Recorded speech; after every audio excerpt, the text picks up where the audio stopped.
Hello and welcome to our channel English cream coaching में आपका स्वागत है।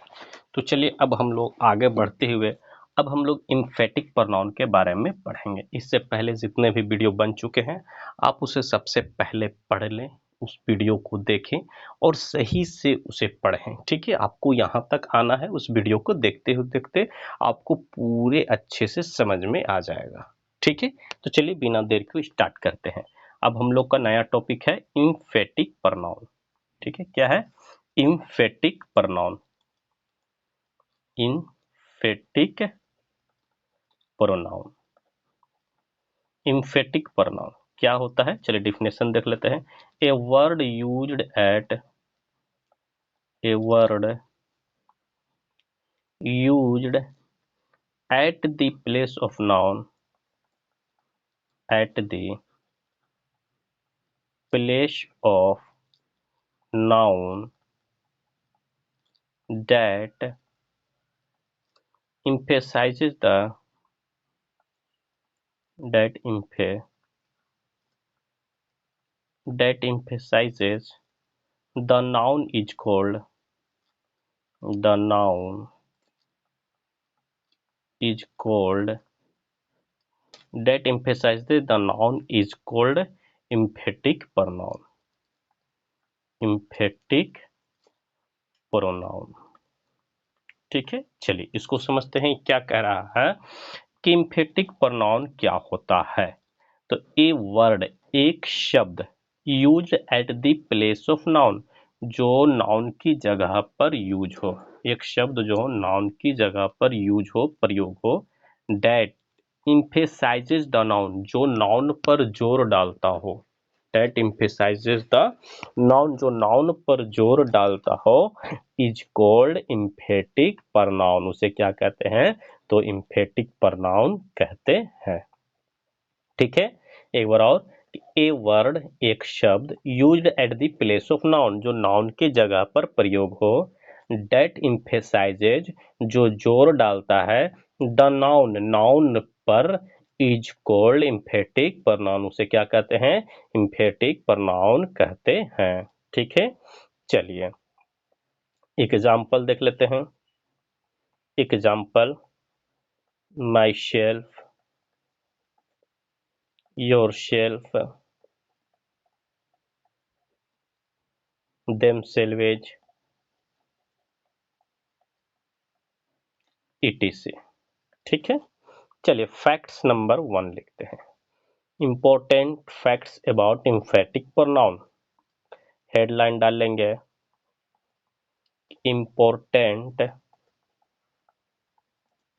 Facts about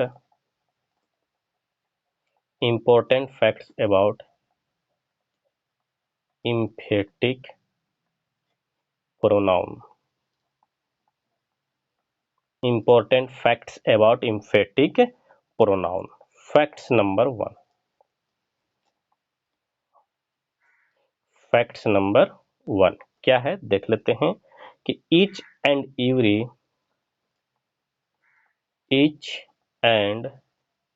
every personal pronoun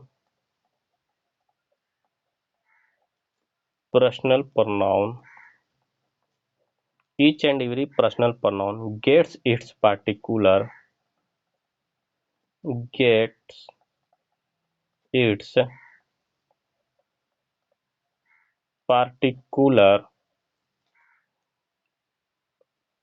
pronoun gets its particular emphatic form। emphatic form ठीक है, क्या है कि each and every personal pronoun प्रत्येक और हर एक पर्सनल प्रोनाउन जो है ये अपना जो emphatic जो है पर्टिकुलर emphatic फॉर्म ये ग्रहण करता है। इससे पहले मैंने आपको ठीक है एक बार और इसे समझ लें। ईच मैंने प्रत्येक, एवरी मैंने सभी।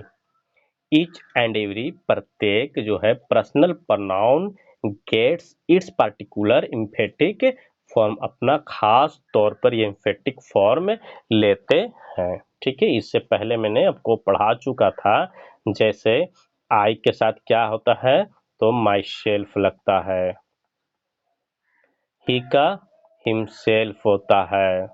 ठीक है, इसे मैंने पढ़ा चुका हूँ। ठीक है, ईटी से ये सब खास तरह के जो है अपना खास इम्फेटिक फॉर्म लेते हैं। ठीक है, आई का माई सेल्फ लेते हैं, ही का हिमसेल्फ लेते हैं, हर का हर सेल्फ लेते हैं, दे का देमसेल्वेज लेते हैं। ठीक है, चलिए आगे बढ़ते हैं हम लोग और फैक्ट्स नंबर दूसरा देखते हैं क्या है। फैक्ट्स नंबर दूसरा, if it emphasizes if it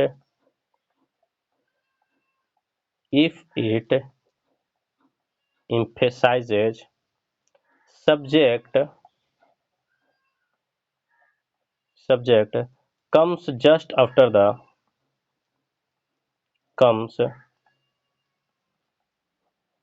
just after the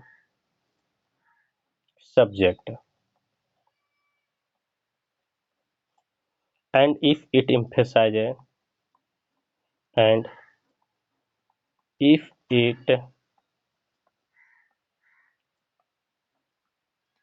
it emphasizes object comes just after the object comes just after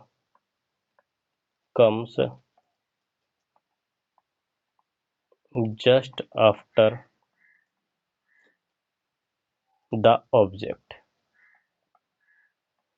just after the object. चलिए क्या कह रहा है हम लोग देख लेते हैं। इफ इट emphasizes सब्जेक्ट, अगर इम्फेटिक प्रोनाउन अगर सब्जेक्ट पर जोर डालता है तो comes just after the subject, तो ये सब्जेक्ट के तुरंत बाद आते हैं।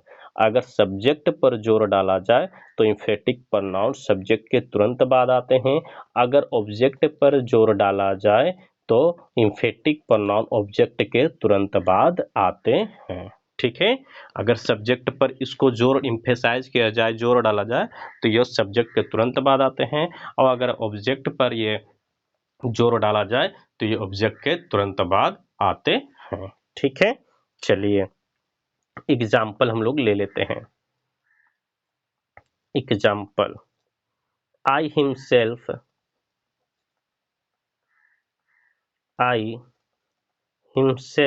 Can do this work, can do this work.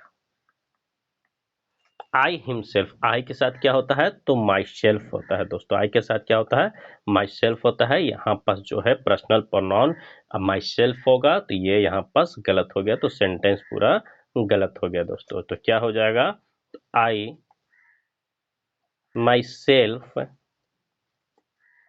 Can do this work, can do this work. मैं खुद यह काम कर सकता हूं। तो ये खुद अपने आप पर जोर डाल रहा है, यानी सब्जेक्ट पर जोर डाल रहा है, तो ये सब्जेक्ट के तुरंत बाद आ जाते हैं। तो आई माई सेल्फ हो जाएगा दोस्तों। ठीक है, क्या है कि ये सब्जेक्ट के तुरंत बाद जोर डालते हैं तो ये सब्जेक्ट के बाद तुरंत आ जाते हैं। ठीक है, चलिए आगे बढ़ते हैं, नेक्स्ट एग्जाम्पल ले लेते हैं। Example, he helped Sita herself, he helped Sita herself. Object के बाद अगर जोर डाले, ऑब्जेक्ट पर अगर इम्फेसाइज किया जाए तो इम्फेटिक प्रोनाउन ऑब्जेक्ट के बाद आ जाता है। तो इम्फेटिक प्रोनाउन जो है ऑब्जेक्ट के तुरंत बाद आ गया है। ठीक है, अगर ये सब्जेक्ट पर जोर डालता है, इम्फेसाइज करता है, तो सब्जेक्ट के तुरंत बाद आता है इम्फेटिक प्रोनाउन। अगर ऑब्जेक्ट पर जोर डालता है तो ये ऑब्जेक्ट के तुरंत बाद आता है इम्फेटिक प्रोनाउन। ठीक है, चलिए आगे बढ़ते हैं हम लोग और यहाँ आपका इम्फेटिक प्रोनाउन खत्म हो गया है। नेक्स्ट टॉपिक लिखेंगे इंट्रोगेटिव प्रोनाउन। ठीक है, क्या लिखेंगे, interrogative pronoun, interrogative pronoun, interrogative pronoun. ठीक है, चलिए डिफिनेशन लिख लेते हैं पहले। ए word used at the place of a word used at the place of a word used at the place of noun that arises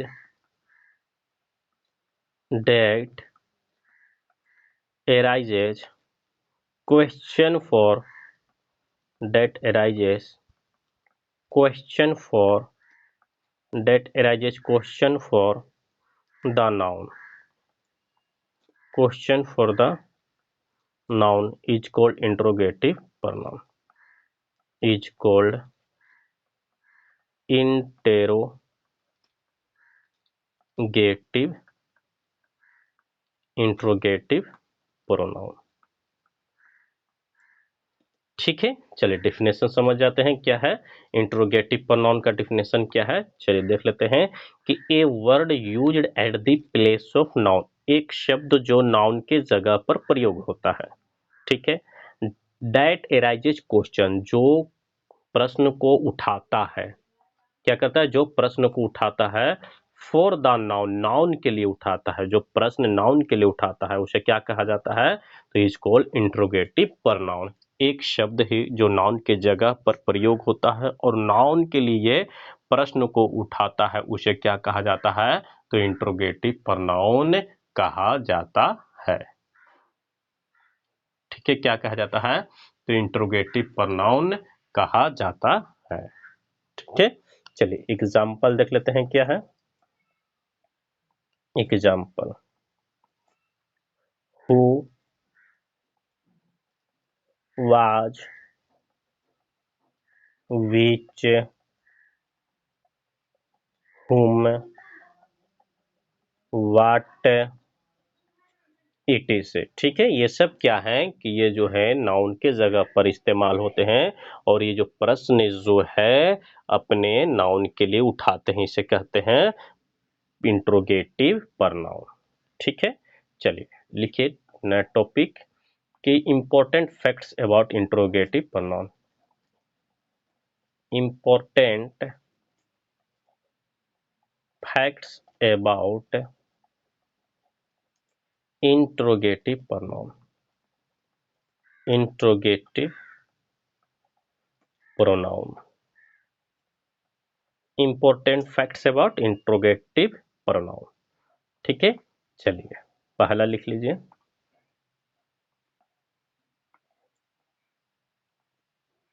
पहला, it comes in the beginning of the sentence. It comes in the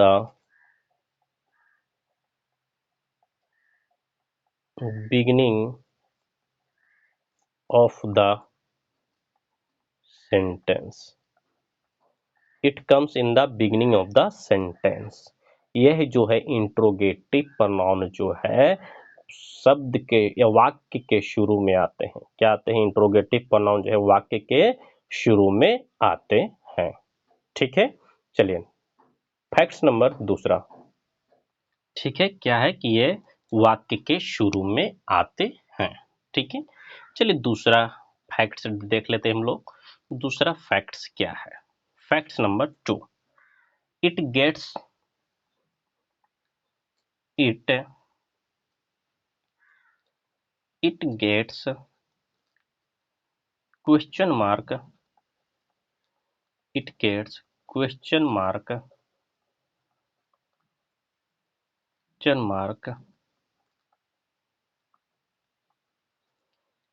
to finish its sentence, to finish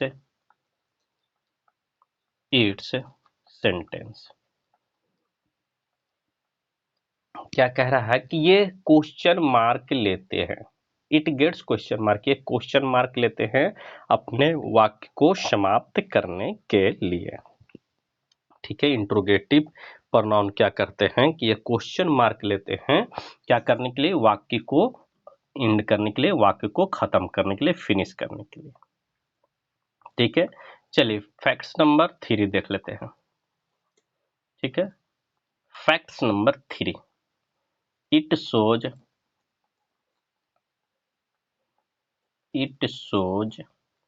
Hindi meaning, it shows Hindi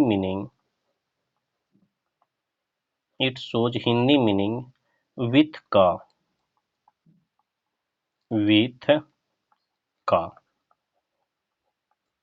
क्या कह रहा है कि it shows Hindi meaning with का को ये दर्शाता है। हिंदी मीनिंग जो है का साथ आता है। क्या मतलब का को दर्शाता है। कौन? Interrogative pronoun. कौन दर्शाता है? तो इंट्रोगेटिव प्रोनाउन। एग्जाम्पल जैसे जैसे हम लोग लेंगे दोस्तों, सब मतलब आपको क्लियर होते चला जाएगा। ठीक है, चलिए next facts number 4,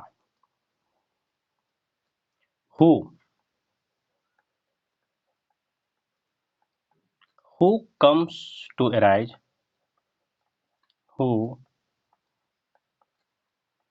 comes to arise, who comes to arise, question for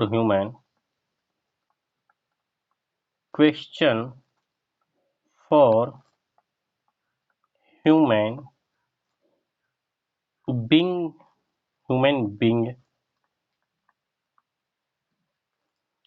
that is the subject of a sentence, that is the subject of the sentence, subject of the sentence। क्या है कि who जो है question को उठाता है। Who क्या करता है? क्वेश्चन को उठाता है।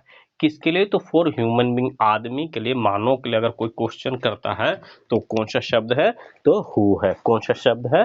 तो हु है। ठीक है, आदमी के लिए जो क्वेश्चन करता है, उठाता, वो कौन सा शब्द है? तो हु है, who. That is the subject of a sentence, जो सेंटेंस का, वाक्य का सब्जेक्ट होता है। ह्यूमन बीइंग के लिए क्वेश्चन अगर अराइज करता है तो कौन सा शब्द है? हु है, जो सब्जेक्ट होता है किसी सेंटेंस का। ठीक है, चलिए एग्जाम्पल देख लेते हैं। Example, Ram is a dancer, Ram is a dancer, Ram एक डांसर है। तो हु क्वेश्चन अराइज करेगा, हु किसके लिए? ह्यूमन बीइंग के लिए। ठीक है, तो हु इज अ डांसर, कौन डांसर है? तो इंट्रोगेटिव प्रोनाउन जो है अपना वाक्य के अंत में क्वेश्चन मार्क लेता है। तो देखिए क्वेश्चन मार्क लेता है, ये वाक्य के शुरू में स्टार्ट होता है। इंट्रोगेटिव प्रोनाउन जो शब्द है, तो देखिए वाक्य के शुरू में भी स्टार्ट हुआ है। ठीक है, चलिए दोनों कंडीशन फुलफिल हो जाता है। ये हिंदी मीनिंग का दिखलाता, हु इज अ, कौन, का से मतलब कौन, क्या, किसे, तो का ये वो मीनिंग भी दे रहा है। तो हु इज अ डांसर, तो आंसर इज राम। ठीक है, ये क्या है? तो ह्यूमन बीइंग के लिए क्वेश्चन उठाते हैं। राम जो है ह्यूमन बीइंग, इसके लिए क्वेश्चन कौन उठाएगा? तो हु उठाएगा। ठीक है, चलिए आगे बढ़ते हैं, देख लेते हैं हुज का प्रयोग क्या है। हुज, ये फैक्ट्स नंबर, ये कितना था? फैक्ट्स नंबर ये चौथा था। चलिए फैक्ट्स नंबर 5, हुज, हुज। ठीक है, whose comes to arise, whose comes to arise, question for the possession of human being, question for the possession of human being, for the possession of human being। क्या है कि whose जो है, whose भी question को arise करता है, whose भी क्वेश्चन को उठाता है।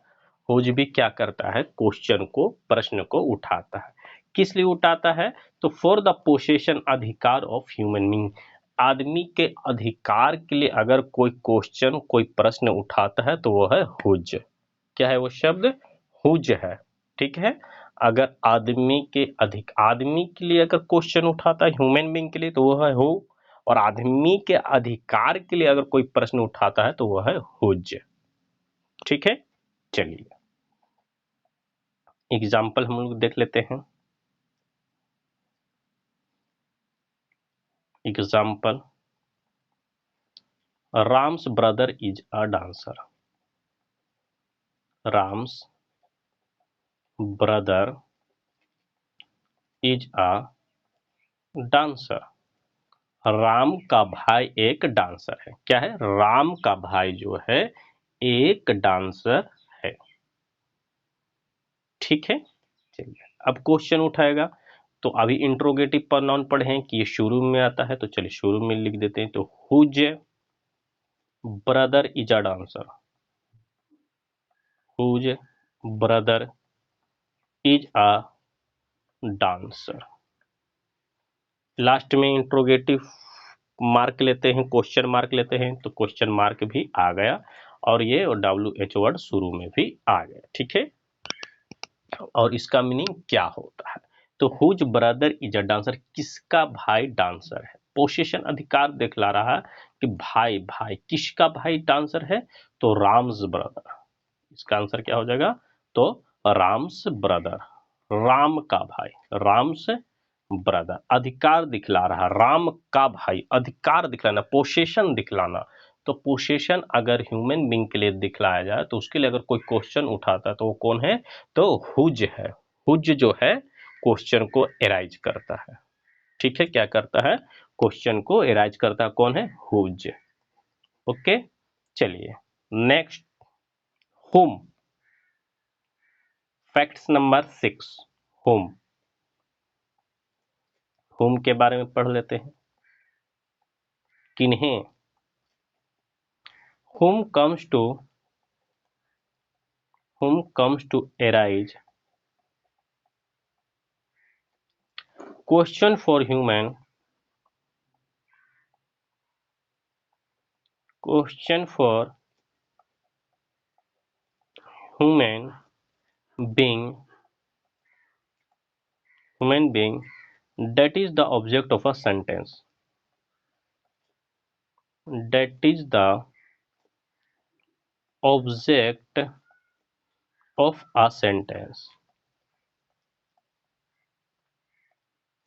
चलिए क्या कह रहा है प्रश्न, देख लेते हैं इसको। हुम के बारे में समझ लेते हैं कि हुम क्या है। कि कम्स टू एराइज, क्वेश्चन को उठाने के लिए, करने के लिए।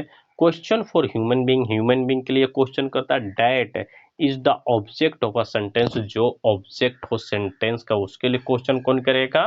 अगर किसी वाक्य का ऑब्जेक्ट हो उसके लिए अगर प्रश्न उठाना हो तो हुम जो है उसके लिए प्रश्न को उठाएगा। ह्यूमन बीइंग के लिए प्रश्न उठाना हो सिंपल तो हु लगेगा। ह्यूमन बीइंग के पोसेशन अधिकार के लिए अगर प्रश्न उठाना हो तो हुज लगेगा। ठीक है, अगर ऑब्जेक्ट का, सेंटेंस का ऑब्जेक्ट के लिए अगर प्रश्न उठाना हो तो हुम लगेगा। ठीक है, चलिए एग्जाम्पल हम लोग देख लेते हैं क्या है। Example, Ram killed Ravan. Ram killed Ravan, Ram ने रावण को मारा। ठीक है, चलिए अब क्वेश्चन उठाना है। तो whom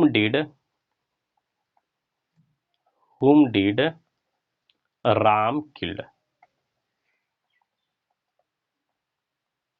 ठीक है, चलिए डब क्वेश्चन जो है अभी हम लोगों ने पढ़ा था, इंट्रोगेटिव प्रोनाउन जो है शुरू में लगता है। चलिए शुरू में लग गया हुम, interrogative pronoun. Question mark last में लेता है। चलिए क्वेश्चन मार्क लास्ट में लेता है। ठीक है, अब क्या कह रहा है कि whom did Ram killed, Ram के द्वारा कौन मारा गया। तो राम के द्वारा कौन मारा गया? तो रावण। ठीक है, राम के द्वारा कौन मारा गया? रावण। तो ऑब्जेक्ट के लिए अगर प्रश्न को उठाना हो, ऑब्जेक्ट के लिए अगर प्रश्न को उठाना हो तो क्या उसके लिए हम लोग इंट्रोगेटिव वर्ड यूज करेंगे? तो whom यूज करेंगे। क्या यूज करेंगे? whom यूज करेंगे। अगर ह्यूमन बीइंग के लिए प्रश्न उठाना हो तो who यूज करेंगे। अगर ह्यूमन बीइंग के पोसेशन के लिए अगर प्रश्न उठाना हो तो whose का प्रयोग करेंगे। ठीक है, चलिए अब व्हाट के बारे में देख लेते हैं। ये कितना था? फैक्ट्स नंबर 6 था। अब facts number 7। Fact number 7, what. वाट तो बहुत जनरल है दोस्तों। तो what comes to arise, what comes to arise question for a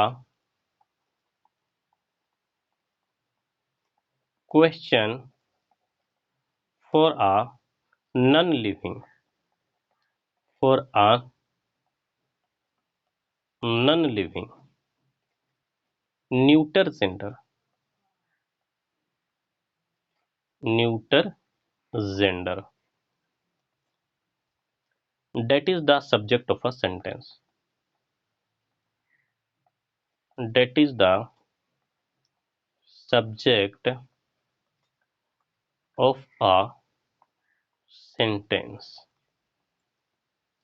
ठीक है। वाट, वाट के बारे में अब हम लोग थोड़ा सा ध्यान दे लेते हैं। वाट क्या है?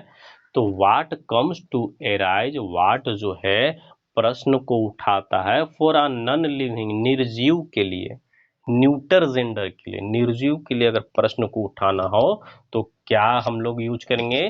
तो व्हाट को यूज करेंगे। क्या यूज करेंगे हम लोग, क्या प्रयोग करेंगे? अगर नॉन लिविंग, अगर निर्जीव के लिए प्रश्न को उठाना हो तो हम लोग क्या यूज करेंगे? तो व्हाट का प्रयोग करेंगे। ठीक है, चलिए एग्जाम्पल देख लेते हैं। Example,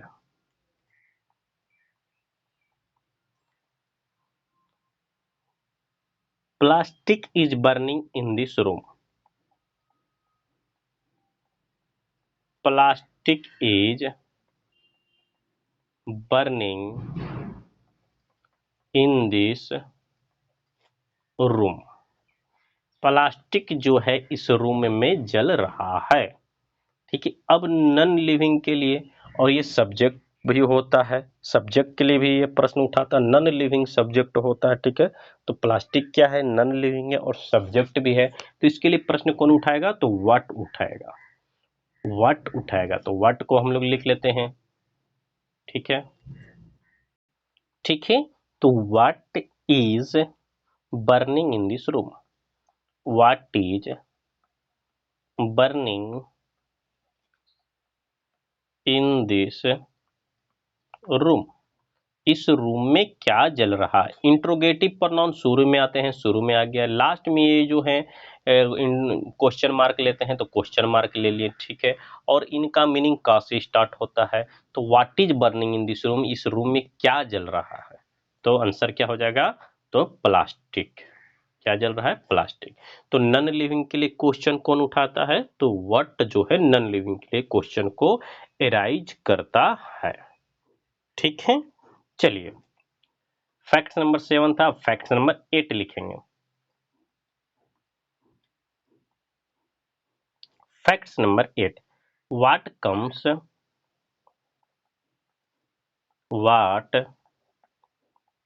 comes to arise question for, to arise question for a neuter gender, for a neuter gender, for a neuter gender, that is the object of a sentence, that is the object of a sentence also, of a sentence also। वाट जो है neuter gender के लिए भी प्रश्नों को उठाता है, जो ऑब्जेक्ट होता है किसी भी वाक्य का। ठीक है, वाट जो है एक तो निर्जीव के लिए प्रश्न को उठाता है, और न्यूटर जेंडर के लिए भी ये प्रश्नों को उठाता है। न्यूटर जेंडर आप पढ़ चुके हैं, उसे फिर से ध्यान दे देंगे। न्यूटर जेंडर के लिए भी प्रश्न उठाता है जो ऑब्जेक्ट होता है किसी भी वाक्य का। ठीक है, चलिए एग्जाम्पल हम लोग देख लेते हैं। एग्जाम्पल देख लेते हैं। तो I have bought plastic, I have bought plastic. देखिए प्लास्टिक जो है ऑब्जेक्ट भी हो गया। ठीक है, मैंने प्लास्टिक खरीदा। ठीक है, तो क्वेश्चन उठाएगा तो what have I bought, what have I bought, मैंने क्या खरीदा, मैंने क्या खरीदा, तो प्लास्टिक, मैंने क्या खरीदा, तो प्लास्टिक खरीदा। व्हाट हैव आई बाउट, मैंने क्या खरीदा, तो प्लास्टिक खरीदा। तो न्यूटर जेंडर के लिए भी अगर प्रश्न को, न्यूटर जेंडर जो ऑब्जेक्ट के रूप में अगर वाक्य में आए, अगर उसके भी प्रश्न को उठाना हो तो व्हाट का लगाएंगे, अगर नॉन लिविंग के प्रश्नों को उठाना हो तो भी व्हाट का यूज करेंगे। हुम जो है, हुम जो है ऑब्जेक्ट के लिए प्रश्न को उठाता है। हुज जो है पोसेशन के लिए, नाउन जो पोसेशन है उसके लिए जो है हुज यूज होता है। हु जो है लिविंग थिंग के लिए, सजीव के लिए जो है हु का प्रयोग होता है। ठीक है, चलिए ऑफ विच एक और लिख लेंगे व्हाट के बारे में। ठीक है, चलिए 8वां था, अब 9वां लिख लेंगे। ठीक है, फैक्ट्स नंबर कितना है, ये 8 है, ये 7 था, नहीं 8 है। ये फैक्ट्स नंबर 9 लिख लेंगे हम लोग। Facts number 9, what, what comes to arise question, what comes to arise question, what comes to arise question for human being also, for human being also, to know one's name, to know one's name, action, action और occupation, और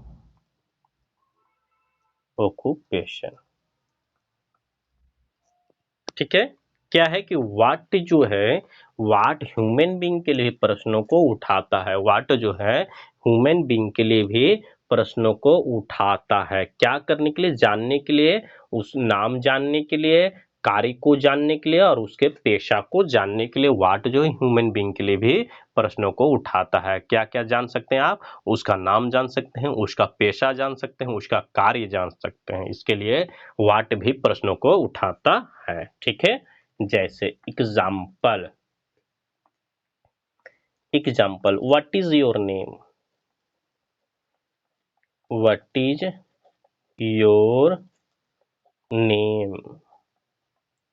ठीक है, यहां पर आप देख लेंगे कि व्हाट जो है आपका नाम जानने के लिए प्रश्नों को उठा रहा है। ठीक है, क्या कर रहा है, आपका नाम जानने के लिए प्रश्नों को उठा रहा है। ठीक है, चलिए दूसरा एग्जाम्पल देख लेंगे।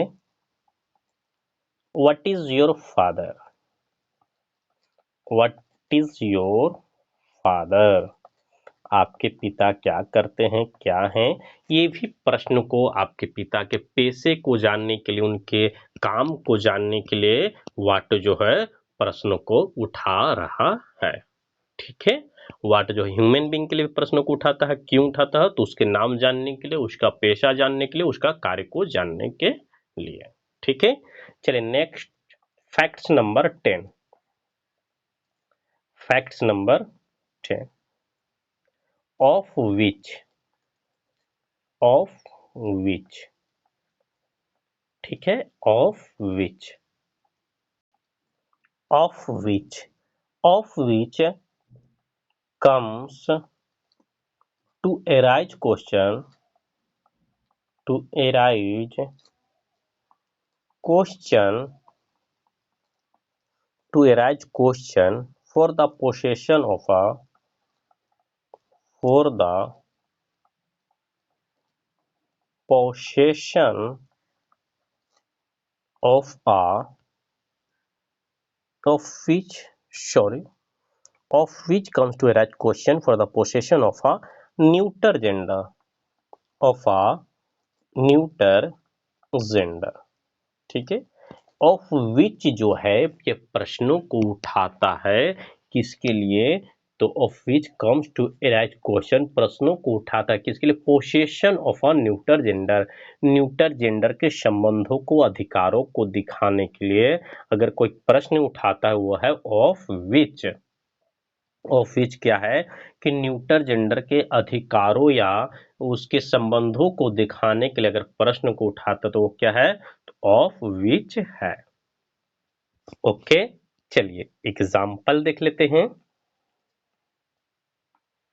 Example, the nib of the red pen is broken, the nib of the red pen is broken, जो नीब है रेड पेन का वो टूटा हुआ है। The nib of the red pen is broken, टूट चुका है या टूटा हुआ है। ओके, चलिए तो ये जो है ये नॉन लिविंग न्यूटर जेंडर है, इसके जो पोसेशन अधिकार के प्रश्नों को अगर उठाना हो तो ऑफ विच हम लोग प्रयोग करेंगे। तो चलिए करते हैं, प्रश्न उठाते हैं। तो ऑफ विच किसका, of which Neeb is broken, of which nib is broken, किसका नीब टूटा हुआ है, किस कलम का नीब टूटा हुआ है, तो the nib of red pen, the nib of red pen. ठीक है, ऑफ विच जो है न्यूटर जेंडर के प्रश्नों को उठाने के लिए किया जाता है। ओके, चलिए आगे बढ़ते हैं और अब देखते हैं विच, विच के बारे में हम लोग पढ़ते हैं। तो चलिए फैक्ट्स नंबर 11, फैक्ट्स नंबर 11, चलिए ठीक है। विच, तो विच, विच क्या है, तो which comes to arise, which comes to arise question for human being, question for human being, question for human being and neuter gender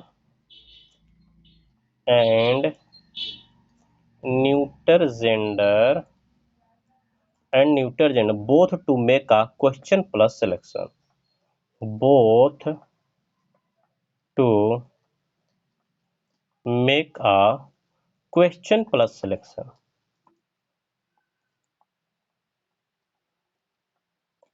question plus selection। ठीक है, विच किस लिए इस्तेमाल होता है, किस लिए प्रयोग होता है, चलिए देख लेते हैं।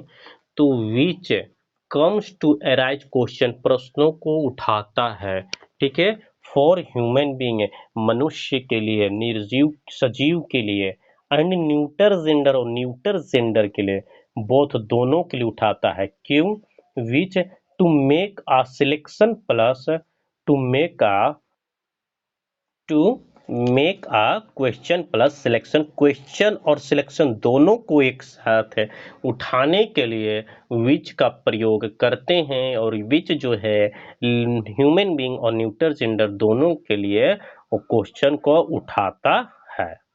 ठीक है, चलिए एग्जाम्पल, एग्जाम्पल देख लेते हैं क्या है। Who of the students, who of the, who of the students can solve this question, can solve this question, who of the student can solve this question, कौन बच्चे यह प्रश्न को हल कर सकते हैं। तो क्वेश्चन प्लस सिलेक्शन के लिए क्या इस्तेमाल करते हैं, तो विच इस्तेमाल करते हैं, हु नहीं इस्तेमाल करते। क्वेश्चन प्लस सिलेक्शन के लिए क्या इस्तेमाल करते हैं, तो विच इस्तेमाल करते हैं। तो हु यहाँ पास गलत हो गया। ठीक है, तो इसका सही फॉर्म क्या हो जाएगा, चलिए देख लेते हैं। कि which of the students which of the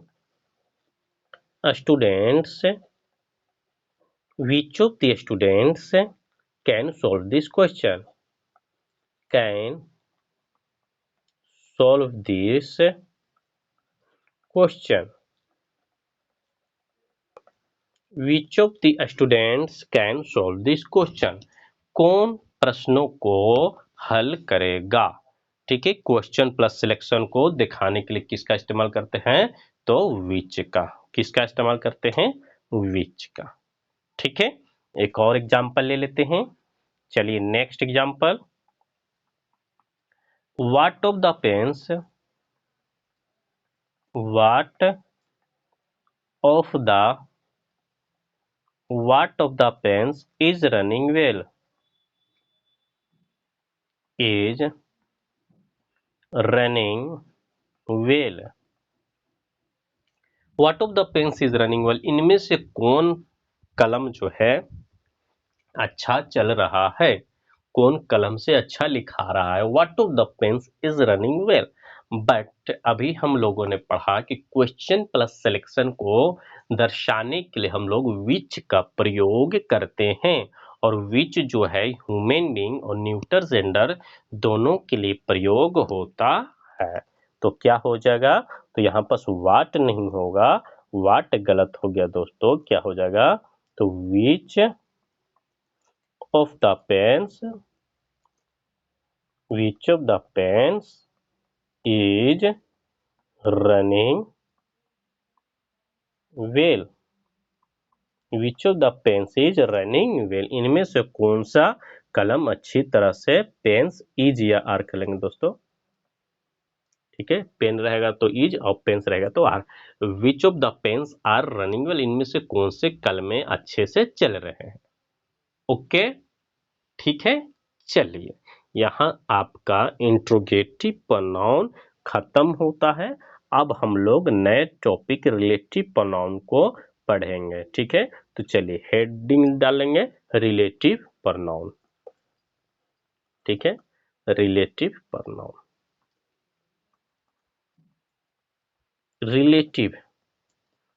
relative के बारे में तो आप लोग को पढ़ा ही होगा कि रिलेटिव लोग जो होते हैं, सगे संबंधी लोग, उन्हें रिलेटिव प्रोनाउन मतलब रिलेटिव रिलेशन कहा जाता है, रिलेटिव कहा जाता है मेहमान को। वही हो गए, संबंध को दर्शाने वाले को रिलेटिव प्रोनाउन कहते हैं। ठीक है, तो चलिए इसका डिफिनेशन हम लोग जानते हैं। Relative pronoun, a word used eight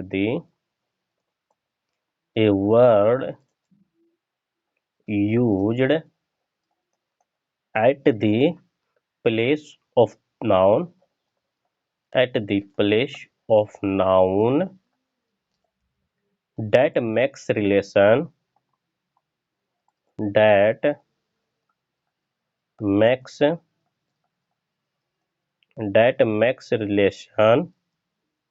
of the noun is called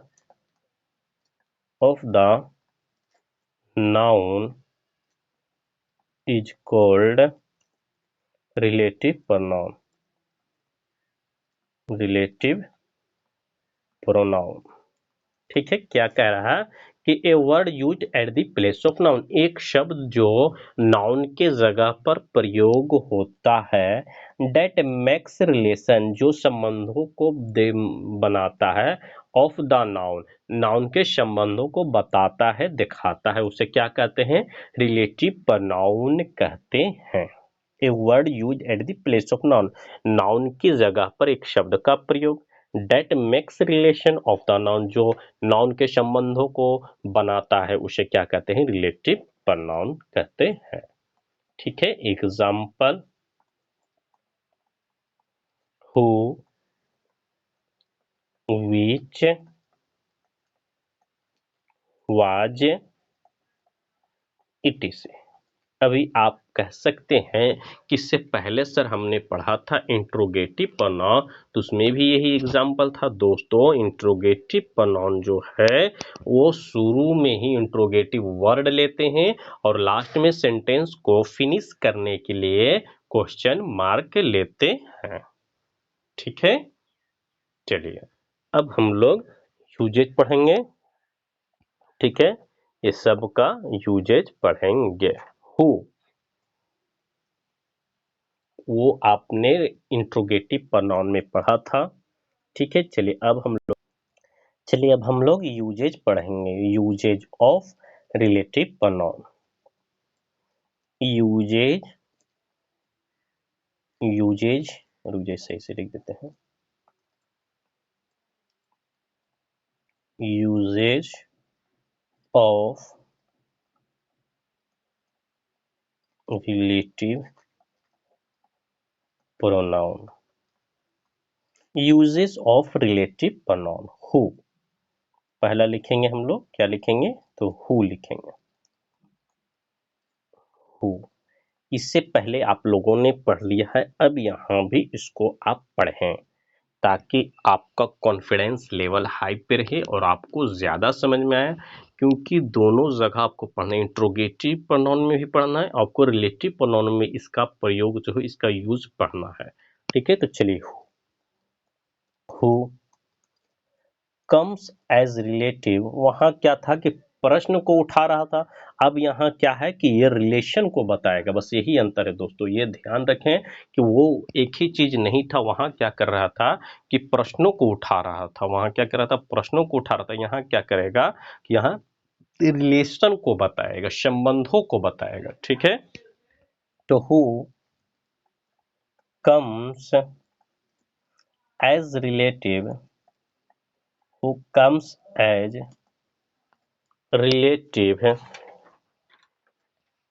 pronoun for human, relative pronoun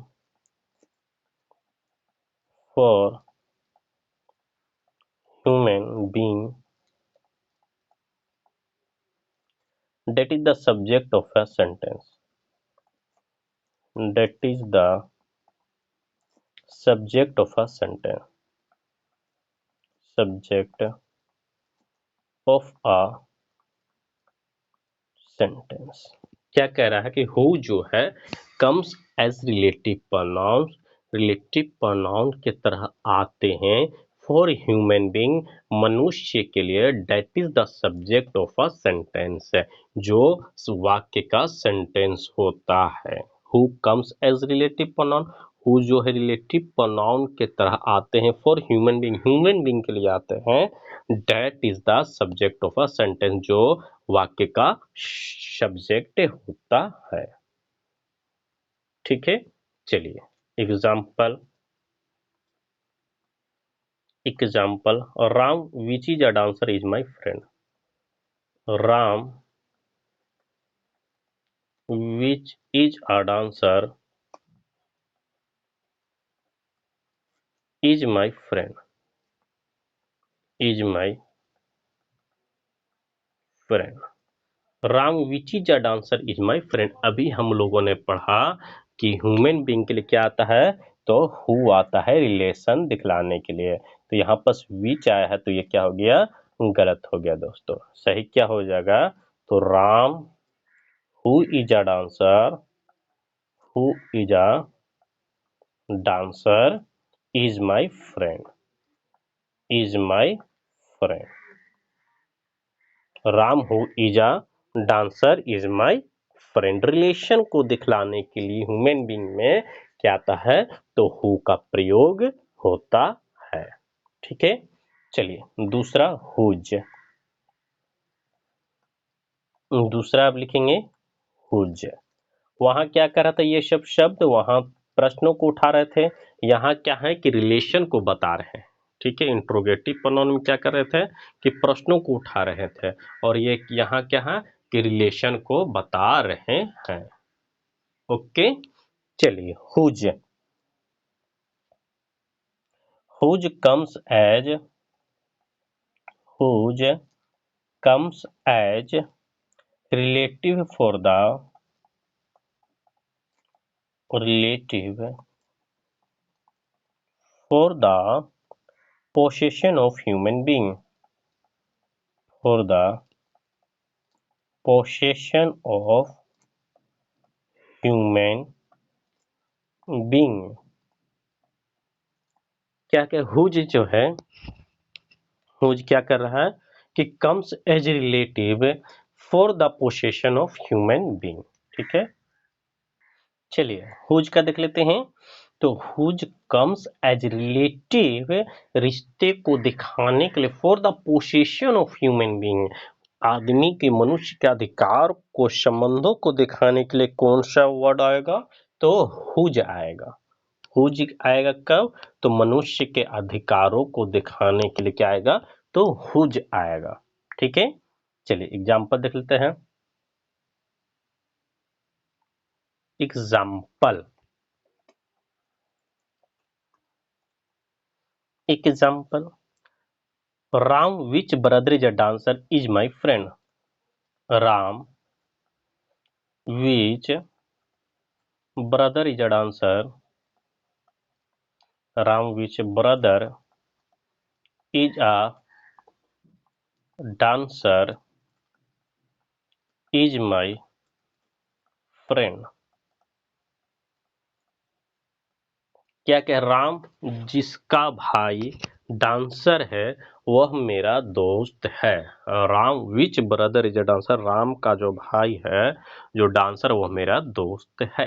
अभी हम लोगों ने बताया, पढ़ा कि पोसेशन को दिखाने के लिए, अधिकार को दिखाने के लिए हम लोग कौन सा शब्द यूज करेंगे? तो हुज यूज करेंगे। यहाँ पर विच लिखा हुआ है, ये गलत हो गया दोस्तों। ठीक है, तो क्या इसका सही हो जाएगा? तो Ram whose brother is a dancer, Ram whose brother is a dancer is my friend, is my friend. Ram जिसका भाई डांसर है वो मेरा दोस्त है। Okay, Ram whose brother is a dancer is my friend. ठीक है, चलिए नेक्स्ट हुम के बारे में लिखेंगे। ये कितना था? दूसरा था। तीसरा हम लोग हुम के बारे में लिखेंगे। हुम, ठीक है, whom, whom comes as relative pronoun, whom comes as relative pronoun, who comes as relative pronoun for human being, for human being that is the object of a sentence, that is the object of a sentence,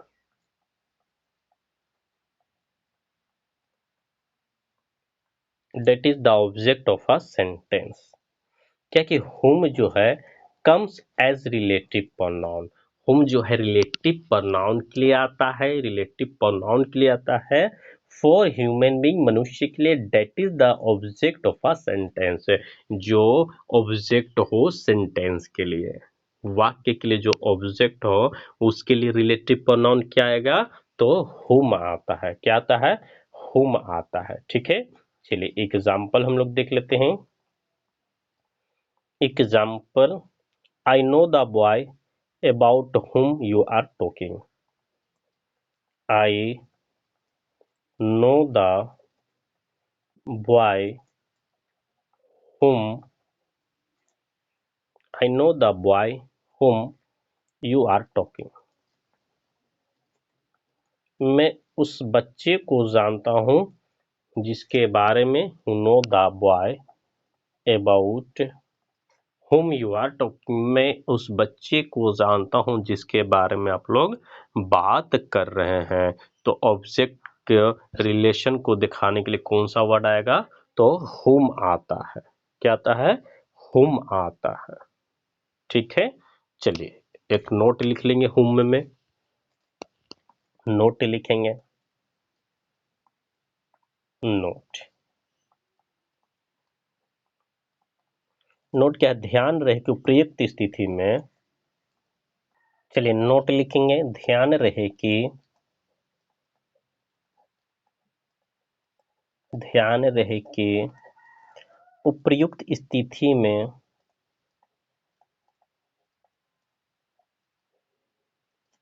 उपर्युक्त स्थिति में उपर्युक्त स्थिति में whom की जगह पर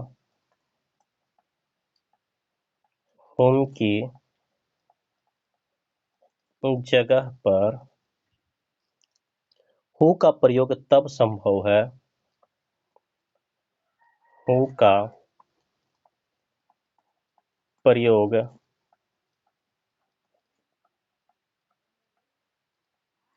तब संभव है जब संबंधित प्रीपोजिशन वाक्य के जब संबंधित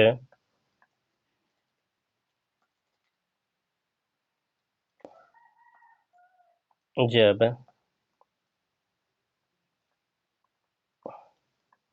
जब संबंधित प्रीपोजिशन जब संबंधित प्रीपोजिशन वाक्य के अंतिम चरण में चला जाए वाक्य के अंतिम चरण में चला जाए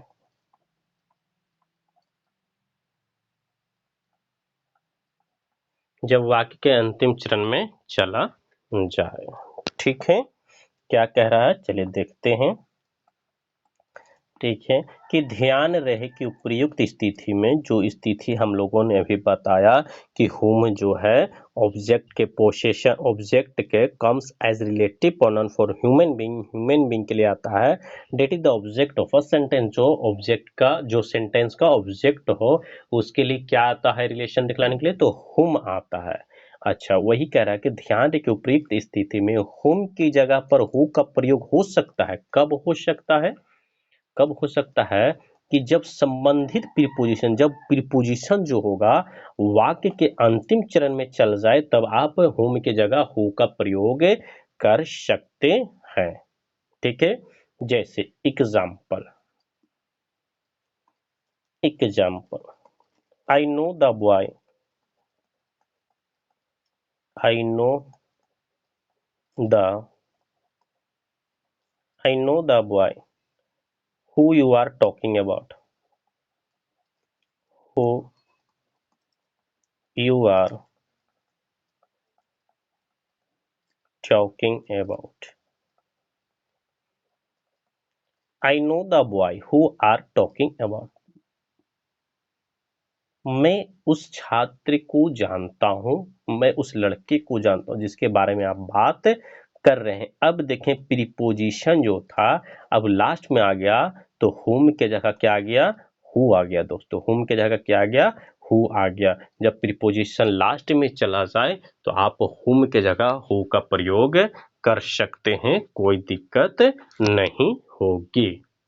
ओके चलिए नेक्स्ट अब हम लोग देख लेते हैं ये कितना था ये तीसरा था चौथा अब हम लोग देख लेते हैं चौथा नंबर पर विच हम लोगों ने अभी सभी को पढ़ा था इंट्रोगेटिव प्रोनाउन में अब हम लोग रिलेटिव प्रोनाउन में पढ़ रहे हैं वहां क्या था ये सब प्रश्नों को उठा रहे थे यहाँ क्या है ये सब संबंधों को बता रहे हैं।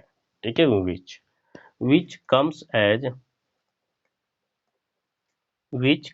As relative pronoun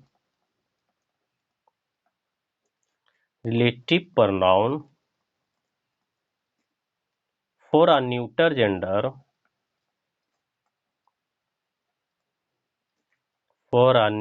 gender that is the subject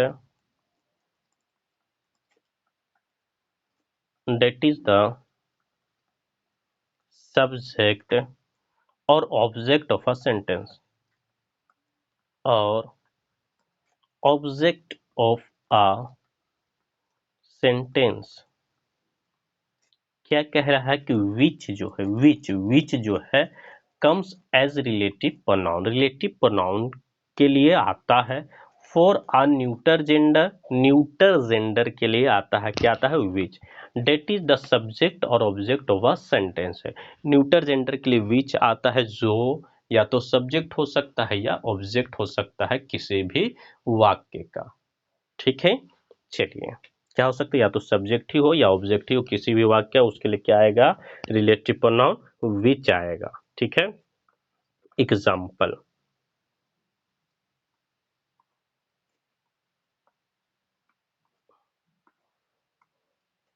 ठीक है, एग्जाम्पल हम लोग देख लेते हैं क्या कह रहा है। Example, the pen who is red is very costly. The pen who is red is very costly. The pen who is red, अभी हम लोगों ने पढ़ा कि न्यूटर जेंडर के संबंधों को दर्शाने के लिए विच आता है, हु नहीं आता। ठीक है, या तो वो ऑब्जेक्ट हो या सब्जेक्ट हो, कोई मैटर नहीं रखता, न्यूटर जेंडर के संबंधों को दर्शाने के लिए क्या आता है, तो विच आता है। तो द पेन हु इज गलत हो गया दोस्तों, यहाँ पास क्या होना चाहिए, विच होना चाहिए। तो क्या हो जाएगा, the pen which is red, the pen which is red is very costly, is very costly। वह पेन जो लाल है बहुत महंगी है। ओके, तो यहाँ पर पेन को आप देख रहे हैं कि ये न्यूटर जेंडर जो है सब्जेक्ट के रूप में आया है, तो इसके लिए क्या पोसेशन आया है, क्या रिलेटिव प्रोनाउन आया है, तो विच आया है। अब देखते हैं कि न्यूटर जेंडर अगर ऑब्जेक्ट रहे तब क्या आता है, तभी हम लोग दोनों केस में पढ़े हैं कि विच ही आएगा। ठीक है, example, example, I like the pen, I like the, I like the pen who you have bought, who you have bought. मैं पसंद करता हूं कलम को जो तुमने खरीदा है। ठीक है, तो I like the pen who नहीं होगा दोस्तों, अभी आपने पढ़ा था कि न्यूटर जेंडर को रिलेटिव दिखाने के, रिलेशन दिखाने के लिए कौन सा वर्ड आता है, तो विच आता है दोस्तों। न्यूटर जेंडर को रिलेटिव दिखाने के लिए क्या आता है, तो विच आता है। तो इसका क्या हो जाएगा, तो ये सेंटेंस से गलत हो गया दोस्तों। इसका करेक्ट फॉर्म क्या हो जाएगा, I like the pen, I like the pen which you have bought, which you have bought। I like the pen which you have bought, मैं वह कलम पसंद करता हूं जो आपने खरीदा है। ओके, अभी आप लोगों ने देखा कि न्यूटर जेंडर के रिलेशन को दिखाने के लिए विच का प्रयोग होता है। न्यूटर जेंडर चाहे सब्जेक्ट रहे सेंटेंस का या ऑब्जेक्ट रहे, कोई फर्क नहीं पड़ता है। ठीक है, चलिए नेक्स्ट, ये चौथा था शायद, जी चौथा है ये, हाँ पांचवा, ऑफ विच। पांचवा आप लिखेंगे of which, of which, of which comes as relative for the, comes as relative for the possession of neuter gender, for the possession of neuter gender। Of which क्या कर रहा है, comes as relative, comes as relative for the possession of neuter gender. Neuter gender के अधिकारों को दिखाने के लिए कौन सा हम लोग रिलेटिव प्रोनाउन यूज करेंगे, तो ऑफ विच यूज करेंगे। क्या है, न्यूटर जेंडर के अधिकारों को दिखाने के लिए, संबंधों को बताने के लिए कौन सा रिलेटिव प्रोनाउन यूज करेंगे, तो ऑफ विच यूज करेंगे। एग्जाम्पल। चलिए एग्जाम्पल देख लेते हैं हम लोग। द पेन ऑफ विच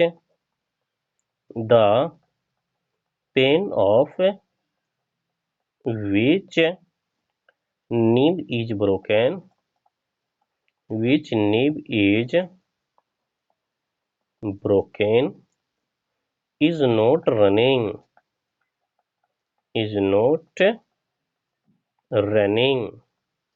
वह कलम जिसका नीब टूटा हुआ नहीं चल रहा है। तो क्या हम लोगों ने न्यूटर जेंडर का पोसेशन को दिखाने के लिए कौन सा रिलेटिव प्रोनाउन यूज किए हैं? तो ऑफ विच यूज होता है। कौन सा होता है? तो ऑफ विच यूज होता है। ठीक है, चलिए नोट्स लिख लेंगे। इसमें एक नोट्स लिखेंगे। नोट, ध्यान रहे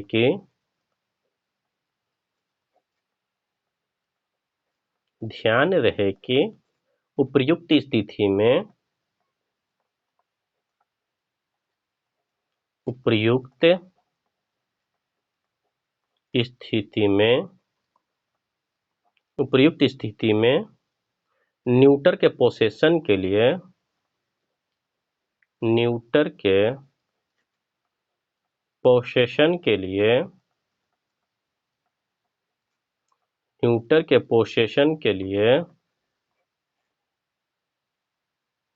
न्यूटर के पोसेशन के लिए हुज का भी प्रयोग हो सकता है।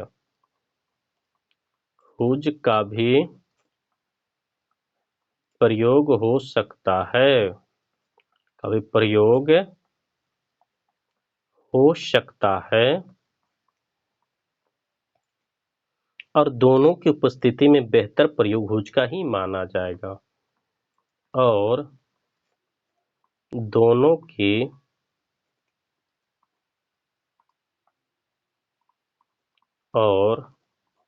दोनों की उपस्थिति में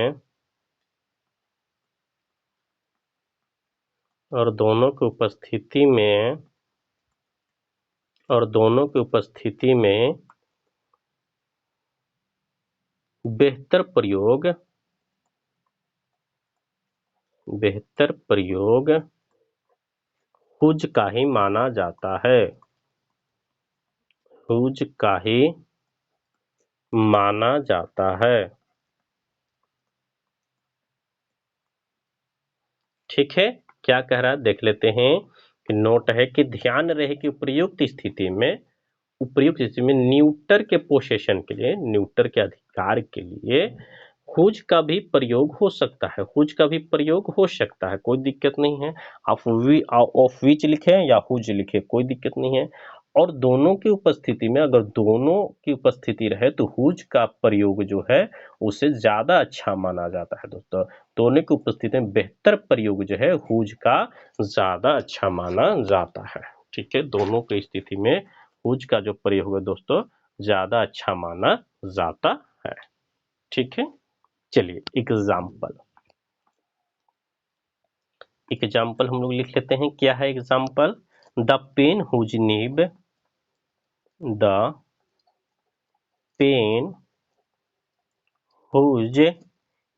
इज ब्रोकन,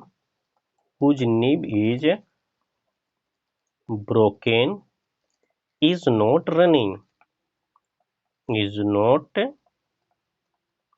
रनिंग, वह पेन जिसका नीब टूटा हुआ है वो नहीं चल रहा है। ठीक है, तो आप हुज का भी प्रयोग कर सकते हैं और हुज का प्रयोग ही ज्यादा बेटर माना जाता है। ठीक है, चलिए दोस्तों आज के लिए इतना ही। अब हम लोग नेक्स्ट वीडियो में देखेंगे, इससे आगे हम लोग पढ़ेंगे। ठीक है, आपको अगर ये वीडियो पसंद आता है दोस्तों जरूर इसे आप लाइक करेंगे, सब्सक्राइब करेंगे, शेयर भी कर देंगे और दोस्तों से सब्सक्राइब भी करवा देंगे दोस्तों। ठीक है, चलिए नेक्स्ट वीडियो मिलते हैं, तब तक के लिए धन्यवाद दोस्तों। जय हिंद दोस्तों।